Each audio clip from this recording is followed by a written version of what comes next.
In commodity murabaha, practical steps are going the same as we discussed before. Client need cash facility. He came, he submit request for commodity murabaha. Step B, sign promise to purchase if needed. Because if you remind, I explained before that signing promise to purchase is not a Sharia requirement. It is only our own requirement to be on safe side and to remove our losses or to reduce our losses risk. The client submit request for copper, for aluminum, for glass, for sugar, for tea, etc. Anything. But remember, I told you before that murabaha is not allowed in two things, and that two things are gold and silver. I repeat again, murabaha is not allowed in two things, gold and silver. Gold and silver is equal to cash. It means we cannot do any murabaha in cash. Like for example, you have a new note of $100. I have an old note of $100. Or go for a real example. In our practice, before Eid, we exchange our cash, our old note to new note. Because we have to distribute Eid, and for that I need 500 rupees or 500 dirhams, 5 dirhams note, new note. But when I go to exchange company or when I go to any person, he is selling me these new notes. I will give 510 and I will get back 500. He is charging 10 dirham or 10 rupees only just to exchange, to give me, to provide me new notes. My question is it allowed in Sharia? The answer is no. It is clear riba, because value of 500 old notes is equal with value of 500 new notes. So 500 is equal to 500. Why you are charging 10 dirham more? Why? Because old note and new note are equally used in market. If I can purchase something with new note, I can purchase the same thing with the same amount and using old notes. So there is no difference in value. Then why you are charging 10? So any extra amount in cash to cash deal, in cash to cash transaction, is considered riba. Like if we go to exchange gold, old gold with new, then if there is difference of value, like for example, I have 10 gram old used gold and I go to goldsmith are these people, they are selling gold.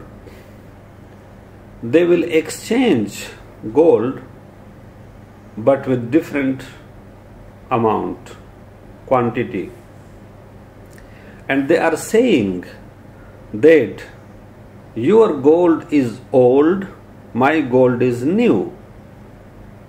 So I will take your gold as 8 gram and I will give you 10 gram and you have to pay me for 2 gram more. It is not allowed. It is totally riba. Gold, silver and cash always to be with equal amount, equal quantity and hand to hand. So, client submit request for commodity murabaha and he need copper, he need iron, he need aluminum, he need sugar, he need palladium, he need precious stones, anything except gold and silver. Then bank said, give me promise to purchase that when I will purchase this commodity, this copper, then you will purchase from me. Bank purchase commodity from supplier like London Metal Exchange.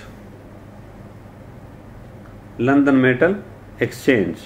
See, these are palladium and these are like any commodity, or for example aluminum, or for example sugar, whatever is available in the market, rice, cotton, anything, wheat. So bank purchase commodity from supplier and paid the price of this commodity. Now in this transaction, client is not involved. Client has nothing with this transaction. This transaction, this deal is between bank and the supplier. Between bank and supplier. Okay. When bank purchased this commodity, then bank called customer and he said, okay, come and your palladium, your copper, your iron, your sugar is ready. Then client and bank are signing murabaha contract. Murabaha contract is sell purchase, but only just customer is interested to know about the profit. So bank sold this palladium on fixed price, and this fixed price is cost plus profit. For example, bank purchased this palladium on 1 million and bank sold this palladium on 1.2 million to the client. So 1 million is cost price, 2 million is 200,000 is profit. Bank is charging 200,000 profit, and bank sold this palladium to the client, and client is agreed on this price. Then bank giving option to the client that you can pay me cash, installments, or one bullet payment, like same in murabaha which we discussed before. The client agree on installment or one bullet payment? What is agreement between them? Now, the client, for example, is in UAE, and this palladium is in London Metal Exchange. When bank purchased this palladium and paid price, all this transaction is documented. Reference number, bill number, payments, the amount, storage, all things are clearly mentioned, and this is the real transaction, no doubt. Then the same thing being sold to client. Now client is the owner of this palladium, but client has no approach, client has no access, client is unable to go to London and get possession of this palladium, any physical position, because constructive position already he has. When he signed the contract, the Murabaha contract, and he received all details and reference number and storage number and the amount, all is clear. So constructive position transferred from bank to client, but still the palladium is in store with LME. Now what the client is doing? The customer or the client appoint Islamic financial institution to sell this commodity on behalf of the client. Now, before the bank purchase this commodity from LME, two parties involved. LME is seller, bank is purchaser. Deal number 1 completed. Deal number 2, bank sold this commodity to client, signing Murabaha contract. Two parties are here, bank is seller, client is purchaser. Murabaha contract signed, and now the ownership transferred from bank to the client. Deal number 3, customer appointing bank as agent, and agent is wakil in Arabic. So customer appoint Islamic financial institution as agent, as wakil, saying that please sell this commodity on behalf of me for me. And for this service, client is paying ujratul wakil, yani agent fee, to the bank.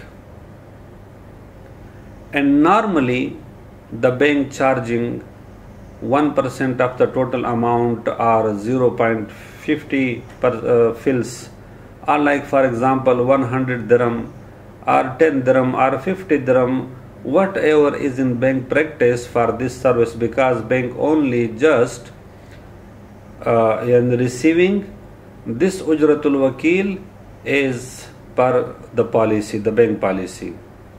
So customer is paying wakala fee or agent fee to the bank. The bank sell this commodity on behalf of the client. Okay. Just go back. When bank sell this commodity to the client, bank sold this commodity 1.2 million. Bank sold this commodity to the client with 1.2 million. Cost price is 1 million. Bank making profit 200,000. Client is the owner of this commodity. But when bank is selling this commodity, now the price suddenly become very higher. And bank sold this commodity on 1.1 million. Bank sold this commodity on 1.1 million because the price suddenly went up. The bank will transfer this whole money, that is 1.1 million, to the client. Bank cannot take anything.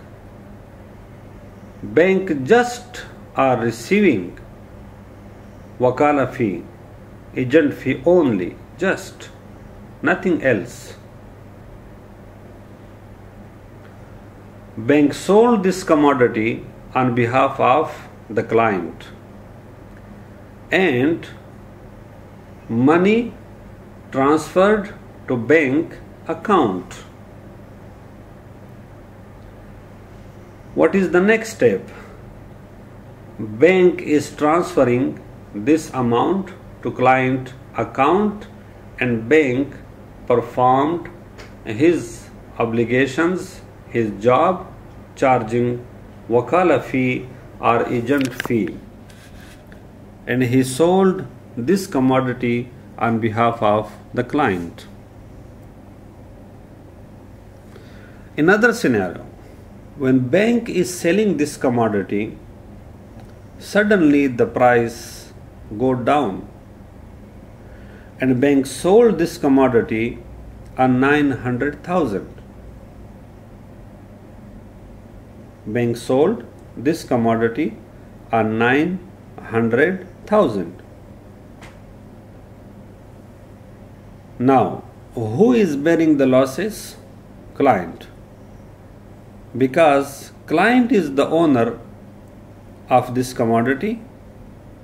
Whatever price is now, client will take benefit of this price, or client will lose the price. Both are going to client. Bank is not responsible for any losses. And in the real transaction, sometime client get more and sometime he lose. So, in this transaction, there are three different deals. Deal number one, between bank and supplier. Bank purchased commodity and paid cash. Deal number two, bank sold this commodity on a higher price to the client, making profit, and the client